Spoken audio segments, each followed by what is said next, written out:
اللہ اللہ حضرت عمر کا بیٹا مصر گیا، وہاں سے کمائی کر کے لایا، تجارت کرنے گیا، لاکھوں کا مال۔ کون سا باپ ہے دنیا میں جس کا بیٹا باہر سے پیسے لے کے آئے تو ابا تفصیل پوچھے کہ بیٹا کہاں سے کمائے، کہاں سے لایا، کتنے ملے، کیوں آئے؟ کون سا باپ تفصیل پوچھتا ہے؟ ابا تو کہتا ہے لا صحیح، اور تعریفیں کرتا ہے میرا بیٹا بڑی کمائی کرتا ہے۔ کبھی پوچھا ہے اس سے کہ ڈیوٹی صحیح دیتا ہے کہ نہیں؟ کبھی پوچھا ہے کہ تو ایمانداری کی روزی لاتا ہے کہ حرام کی کماتا ہے؟ یہ باپ کی ذمہ داری ہے، یہ اماں کی ذمہ داری ہے۔ پھر کہتا ہے بیماری کیسے آ گئی، پریشانی کیسے آ گئی؟ تو نے کبھی سوال کیا اپنی اولاد سے؟ حضرت عمر فاروق رضی اللہ تعالیٰ عنہ کا بیٹا مصر سے پیسے کما کے لایا تو جناب عمر نے بلایا، فرمایا بیٹے اتنی تو تیرے پاس راس ہی نہیں تھی، تھوڑے سے تو پیسے لے کے گیا تھا، اتنی کمائی کیسے ہو گئی؟ اتنے تو پیسے نہیں تھے صاحب، کہاں سے کمائی لائے؟ اس نے کہا ابا جی وہ جو میرے چچا ہے نا مصر کے گورنر، آپ کے دوست، انہوں نے میری مدد کی ہے۔ فرمایا جتنے لوگ گئے تھے سب کی ہے مدد اس نے؟ کہا نہیں صرف میری کی۔ فرمایا تیری کیوں کی؟ تیری کیوں کی؟ کہا حضور آپ کے دوست ہیں۔ فرمایا چپ کر حضور انہوں نے مجھے اتنے پیسے دیے، میں نے کاروبار میں ڈالے تو نفع آیا تو میں ان کی رقم دے کے۔ فرمایا خاموش ہو جا، باقی جتنے لوگ گئے تھے سب کی مدد کی اس نے؟ کہا نہیں حضور صرف میری کی۔ فرمایا اس نے تیری مدد نہیں کی، اس نے خلیفہ کے بیٹے کی مدد کی، اس لیے کہ وہ خلیفہ کو اپنے حق میں نرم کر سکے۔ فرمایا آدھا مال تیرا ہے، آدھا مال غنیمت کا ہے، مال خزانہ کا ہے، مسلمانوں کا ہے، اس لیے کہ تو جو وہاں سے مال کما کے لایا ہے وہ اپنے باپ کے خلیفہ ہونے کی وجہ سے کما کے لایا ہے، لہذا رکھ ادھر۔ یہاں کہتے ہیں کدھر سے آیا، کیسے آیا، کون سا حساب دیں، کیا کریں؟ او بھائی حضرت عمر رضی اللہ تعالیٰ عنہ کا اپنی اولاد کے بارے میں یہ رنگ ہے۔ ایک جنگ سے نا خوشبو آئی، خوشبو بڑی مہنگی ہوتی تھی، عرب میں خوشبو آج بھی بڑی مہنگی ہے، وہ زیادہ استعمال کرتے ہیں۔ میری باتوں کی سمجھ آ رہی ہے میرے بھائیوں؟ بڑی مہنگی خوشبو تھی۔ جب وہ خوشبو آئی تو حضرت عمر نے کہا، گھر میں پہلے پہنچی حضرت عمر کے، چونکہ زیادہ عورتیں استعمال کرتی تھی گھر کے اندر خوشبو، مرد بھی لگاتے تھے۔ حضرت عمر نے اپنی بیوی سے کہا، آپ کی زوجہ تو تھی وہ بڑی خوشبو کو پسند کرتی تھی۔ حضرت عمر نے اپنی زوجہ سے کہا کہ خوشبو لاؤ، میں نے ایک عورت کی ڈیوٹی لگائی ہے، وہ خوشبو تول کے نا تو حصہ برابر صحابہ میں بانٹ دے گی۔ تو آپ کی زوجہ کہنے لگی کسی بی بی کی ڈیوٹی لگانے کی کیا ضرورت تھی، میں جو موجود تھی میں بانٹ دیتی ہوں تول کے حصہ برابر۔ آپ نے فرمایا نہیں تو رہنے دے، وہ فلانی بی بی بانٹے گی۔ کہا حضور میں نے بھی بانٹنی ہے، میرے پہ کچھ حق ہے؟ آپ نے فرمایا نہیں تو تفصیل نہ پوچھ، تو خوشبو دے دے، کوئی اور بانٹے گی۔ خاتون خانہ تھی نا، کہنے لگی نہیں مجھے بھی آج آپ کو بتانا ہی پڑے گا کہ کوئی جو بانٹ سکتی ہے تو میں کیوں نہیں بانٹ سکتی؟ زوجہ کہتی عمر نے بات کی تو میری چیخیں نکل گئی۔ حضرت عمر فرمانے لگے جب تو خوشبو بانٹے گی نا تیرے ہاتھوں کو بھی لگے گی، تیرے دوپٹوں کو بھی لگ جائے گی۔ اگر رب کریم نے مجھ سے سوال پوچھا کہ عمر خوشبو تو مسلمانوں کی تھی، تیری بیوی کے دوپٹے کو کیوں لگ گئی، تو میں اللہ کے حضور کیا جواب دوں گا؟ اگر اللہ نے یہ سوال کیا کہ تیری بیوی نے کیوں لگائی، وہ تو حصہ تھا مسلمانوں کا، تو نے تیری بیوی نے کیوں لگائی؟ تو فرمایا میں نہیں چاہتا کہ اللہ کے حضور مجھے اور تجھے باز پرس ہو، لہذا کسی اور کو بانٹنے دے۔ زوجہ روئی اور تڑپ کے کہنے لگی عمر مجھے لگتا ہے صبح قیامت بھی تیری بیوی ہونے کی وجہ سے اللہ مجھے جنت عطا فرما دے گا، تیری زوجہ ہونے کی برکت سے۔ بھائی یہ معیار رکھا، خدا کی قسم ایسا شخص تاریخ میں دوبارہ نہیں آیا۔ اتنا بڑا آدمی، اتنا بڑا شخص، اتنا بڑا آدمی، اور پھر رنگ یہ ہے کہ عمر 22 لاکھ مربع میل کا حکمران، 22 لاکھ، اور کھجور کے درخت کے نیچے مٹی کا ڈھیلا لے کے سو گئے ہیں، پرواہ کوئی نہیں، کوئی مسئلہ ہی نہیں۔ 2 غلام ساتھ بیٹھے تو ایک روٹی حضرت عمر نے گھر سے منگوائی، تھوڑا سا سرکہ، تو غلام کہنے لگے ہم نے بھی کھانی ہے۔ فرمایا کوئی حرج نہیں، روٹی کو پیٹ بھر کے کھانا ضروری تو نہیں، 3 حصوں میں بانٹ لیتے۔ ایک آدمی آیا ہوا تھا مصر کا رہنے والا ملنے کے لیے، اس نے پوچھا عمر کدھر ہے؟ تو کہا وہ ادھر جاؤ مسجد میں بیٹھے ہوں گے. اور واپس آیا تو کہنے لگا وہاں تو 3 غلام بیٹھے ہیں, ایک روٹی بانٹ کے کھا رہے ہیں, لگتا ہے کئی دنوں سے روٹی نہیں ملی. کہا 3 غلام تو کوئی نہیں, وہاں 2 ہی تھے, تیسرے تو امیر المومنین تھے. اس نے کہا نہیں 3 غلام ہیں, کپڑے بھی ایک طرح کے پہنے ہوئے ہیں, بلکہ 2 کے تو پھر صحیح ہیں, تیسرے کے تو زیادہ ماڑے ہیں. کپڑے بھی ایک طرح کے, کھانا پینا بھی ایک طرح کا, اور ان کا نشست برخاست بھی ایک طرح کی ہے, لہذا کوئی فرق نہیں. حضرت ابو ہریرہ کہتے ہیں میں لے کے آیا, اور جناب عمر کو جب میں نے کچی زمین میں تامت سمیٹ بیٹھے دیکھا تو میں رو پڑا. میں نے اس مصر سے آنے والے کو کہا تو اس کے جلوے دیکھ, اگر اس کی ذات میں اتنا حسن ہے تو محمد عربی کا مقام کیا ہوگا. یہ مقام غور ہے, مقام غور. 10 محرم کو لوگ دیگے پکائیں گے نا, نہیں پکانی ہے؟ کوئی بول دے نہیں, ہاں نہ نہیں کر دے. پروگرام بدلیا تو نہیں دی عید کی کہ وہی کام شروع ہوا ہے لاسٹ ٹائٹ ہونے والا. کیوں جی, پکڑی ہے نا دیکھیں 10 محرم کو انشاءاللہ تعالی. ہم بھی پکائیں گے انشاءاللہ, یہاں بھی پروگرام ہوگا. تو 10 محرم کو جو دیگ پکنی ہے تو ایسا نہیں ہو سکتا کہ 1 محرم کو حضرت عمر کے نام کی بھی کوئی پک جائے. اگر امام حسن حسین کے نام کی دیگیں پکیں تو جو امام حسن حسین کے سے پیار کرنے والے ہیں, جو امام حسن حسین سے, ہم لوگوں نے بھی عجیب رٹا اپنایا ہے نا. ہم لوگ بات کا ایک پہلو دیکھتے ہیں, دوسرا نہیں دیکھتے. حضرت امام حسن اور حسین کو بھی نبی پاک نے شہید کہا, اور جناب عمر کو بھی رسول اللہ نے خود شہید فرمایا. فرمایا شہید ہے, خود فرمایا اپنی زبان سے کہ یہ شہید ہے, خود میرا عمر شہید ہے. تو ان کے نام کی دیگ نہیں پکنی چاہیے, اس طرف نہیں ہماری توجہ ہونی چاہیے. اور اہل بیت نبوی, یہ بات میں پہلے بھی کرتا ہوں, آج پھر کرنا ضروری سمجھتا ہوں. اہل بیت کا پیار, سن لو کان کھول کے, اہل بیت کا پیار اگر ہمیں کسی نے سکھایا ہے تو سیدنا عمر فاروق نے سکھایا ہے.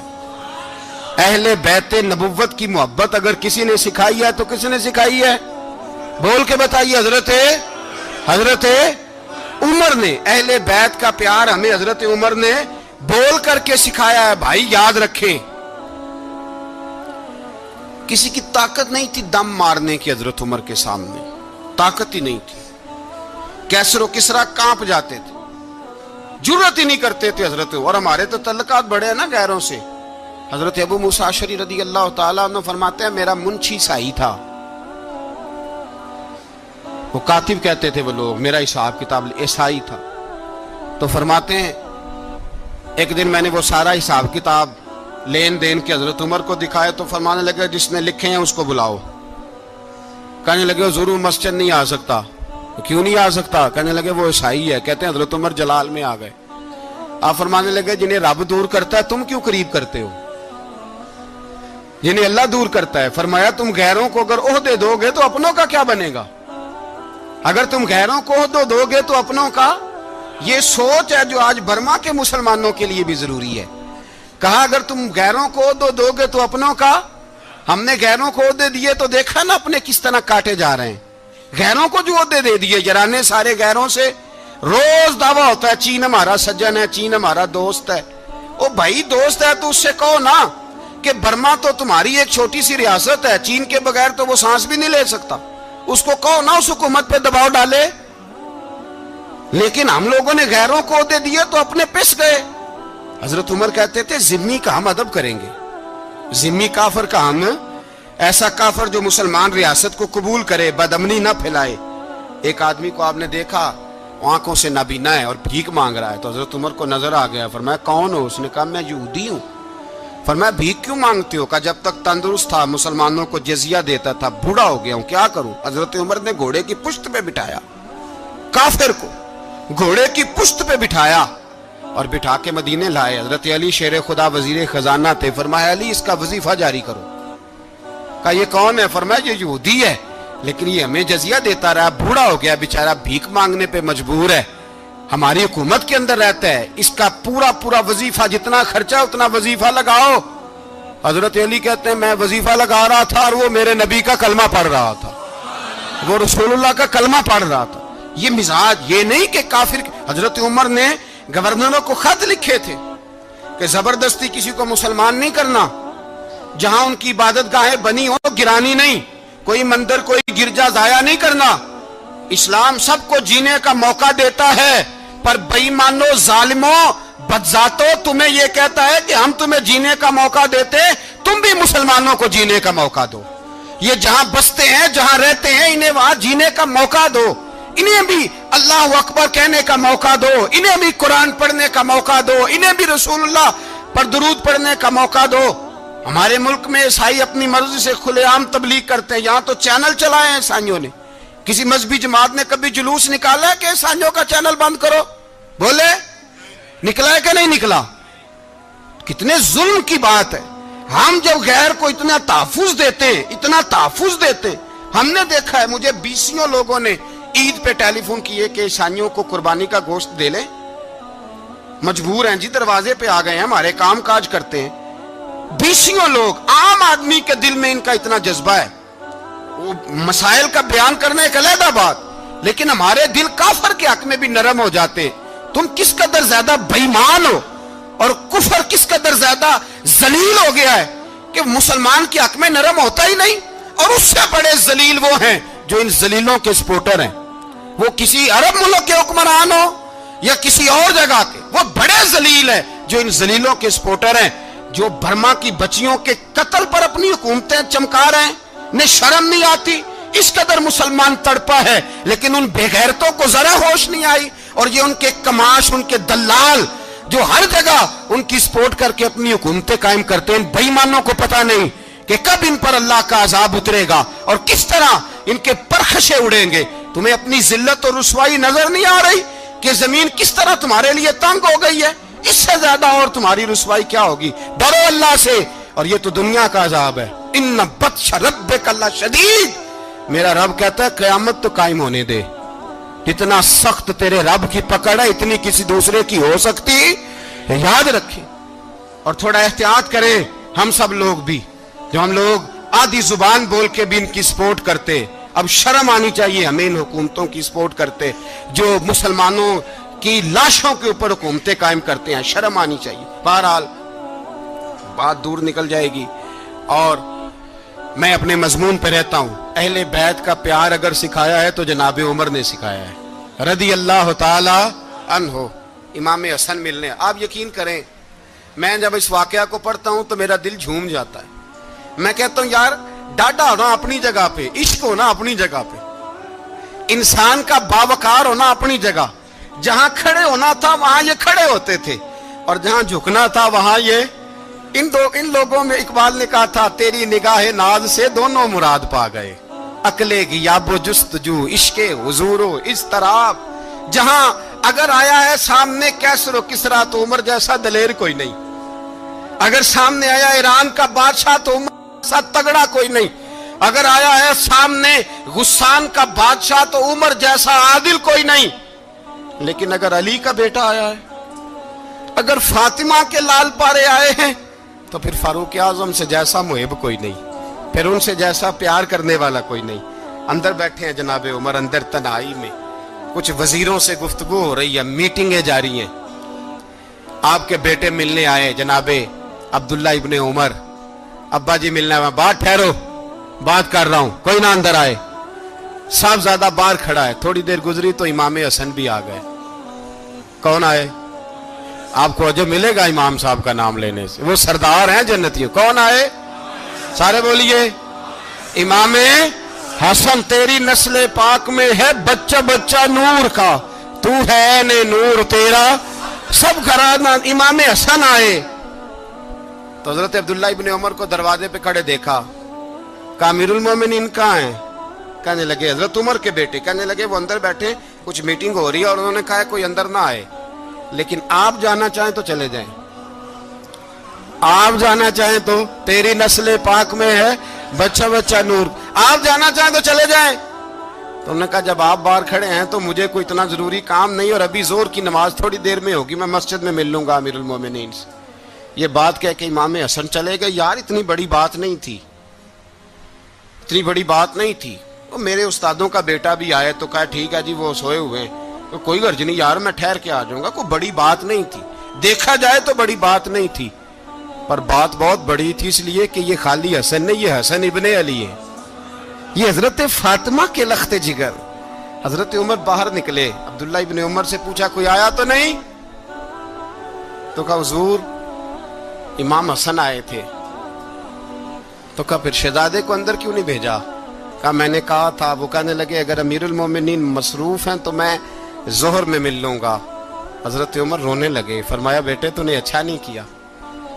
پھر مسجد نہیں گئے, سیدھے امام حسن کے دروازے دستک دی. امام حسن باہر آئے, کہا شہزادے آئے تھے تو ملے کیوں نہیں؟ تو امام حسن کہنے لگے حضور آپ کا اپنا بیٹا دروازے پہ کھڑا تھا, آپ کا اپنا بیٹا دروازے پہ کھڑا تھا, اور منع بھی کیا تھا آپ نے تو میں زور میں مل لیتا. حضرت امام حسن فرماتے جوش جذبات میں جناب عمر نے سر سے پگڑی اتار دی, جوش جذبات میں. کہنے لگے حسن میرے بیٹے کا اور آپ کا کیا مقابلہ؟ کیا اس کی ماں کا نام فاطمہ الزہرا ہے؟ کیا اس کی نانی کا نام خدیجۃ الکبریٰ ہے؟ کیا اس کے نانے کا نام محمد مصطفیٰ ہے؟ آپ کا اور اس کا کیا مقابلہ؟ پھر رو پڑے اور کہنے لگے بیٹے میں مکے کے صحراؤں میں اونٹ چرایا کرتا تھا, یہ جو میرے سر پر عزت کے بال ہیں یہ تیرے نانے کے اگائے ہوئے. میں مکے کے خبردار شہزادے خبردار. او بھائی اہل بیت نبوت کے ادب کا رنگ اگر سکھایا ہے تو سیدنا عمر نے سکھایا ہے. حضرت عمر فاروق اتھارٹی ہے, اسلام کی اتھارٹی. یکم محرم حضرت عمر کی شہادت ہے. یہودی بول اٹھا, کافر بول اٹھا. اگر 6 مہینے عمر دنیا میں اور رہتے تو دنیا میں کوئی کافر موجود نہ ہوتا. 6 مہینے. اور جب اس بطل جلیل کا جنازہ اٹھا, اللہ بخاری پڑھیے نا, اللہ مرزقنا شہادت فی سبیلک, اللہ بسترے کی موت نہ دینا شہادت کی دینا. عمر شہید ہوئے, مسجد نبوی میں نماز پڑھاتے, اور جب جنازہ اٹھا تو مدینے کا پھر پیچھے جو دلیر بچے وہ مولا علی تھے. مولا علی جناب عمر کا جنازہ اٹھا تو سب سے پہلی ہائے جو نکلی وہ حضرت علی کی زبان سے نکلی, اور حضرت علی ساری داڑھی آنسوؤں سے بھر گئی. لوگوں نے کہا کہ علی کیا ہوا؟ فرمانے لگے تم دیکھ نہیں رہے جنازہ کس کا اٹھا ہے, پلٹ کے دیکھو تو صحیح, تم پتہ نہیں یہ کون گیا ہے. کہ حضور کیا ہوا؟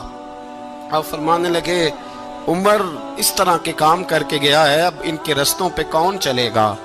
کون اس کے جگر راہ وفا میں؟ میں نقش ایسے چھوڑ آیا ہوں, میں جس منزل سے گزرا ہوں وہ اب تک یاد کرتی ہے. حضرت علی حضرت عمر کے جنازے پہ کھڑے ہو کے کہتے ہیں اللہ مجھے اس طرح کے عمل کرنے کی توفیق دے جس طرح کے عمر کر کے گیا. میرے بھائی بطل عزیز, بطل حریت حضرت عمر رضی اللہ تعالیٰ عنہ جو اپنی زندگی انقلاب والی گزار کے گئے. عمر جب دنیا سے گئے تو 80 دینار کا قرضہ تھا, 22 لاکھ مربع میل کا حکمران, اور اپنے بیٹے سے کہنے لگے بیٹے کوشش کرنا تیرے خاندان والے مل کے میرا قرضہ اتار دے, میری قبر پہ بوجھ نہ رہے, اور اگر خاندان والے مدد نہ کریں تو میرے دوستوں سے بات کرنا, وہ مدد نہ کریں تو پھر علی سے بات کرنا. ان کا پیار آپس میں اتنا, اور تو اختلاف ثابت کر رہا. 80 دینار کا قرضہ چھوڑ کر حضرت عمر دنیا سے گئے, اور جاتی دفعہ کہہ گئے میرے بعد میرے بچوں کو حکومت کے مشورے میں بھی شامل نہ کرنا, حکومت کے مشورے میں بھی میری اولاد شامل نہ ہو. اتنا بڑا شخص اتنا بڑا رنگ دے کے یکم محرم کو جب عمر فاروق کا وصال ہوا تو بیٹے سے کہنے لگے اماں عائشہ سے جا کے کہو میرا بھی نبی پاک کے روزے میں دفن ہونے کو دل کرتا ہے. ایک قبر کی جگہ ہے اماں جی نے اپنے لیے رکھی ہے, بخاری ہے بخاری. حضرت عائشہ کے پاس صاحبزادے گئے, کہنے لگے اماں جی عمر کو زخم لگ گیا ہے, حالت بڑی پریشانی والی ہے. وہ کہتے ہیں اگر اماں اجازت دیں. سید عائشہ رو پڑی, فرمانے لگی کہ وہ اپنی قبر کی جگہ تو نہیں نہ کسی کو دیتا, پر عمر نے کمال ہی بڑا کیا. اسے کہو جاؤ گنبد خضرا میں قیامت تک جو مصطفیٰ پہ اور ابو بکر پہ سلام پڑے گا وہ تجھ پہ بھی سلام پڑھ کے جائے گا, جاؤ میں نے جگہ دی.